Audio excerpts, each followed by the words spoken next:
Hindi ako papasok bukas. Tapos papasok ko doon eh. Sayang yung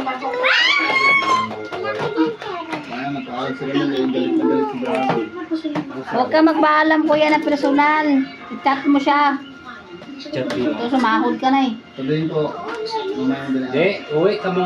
Uwi mo na ako sir sa Valenzuela. Sabihin ko, sir, Pinauwi ako ni Marco sa Valenzuela. Sabihin mo. sabihin ko pasensya na siya, nag-away kami ng mga kanina na. Umuwi na ako sa amin. Oo.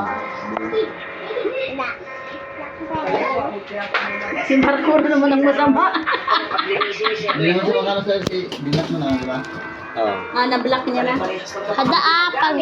Pag dumating yung parcel ko 78, bayaran mo muna. 78 lang naman. Gago, 1,000 yung parcel ko yan. Darating yung bukas. May ikaw muna ma, 78. Bukas na ata darating. Kailangan ko na kasing singilin yung mga work sa atin eh. Kailangan ko na pang tinanay.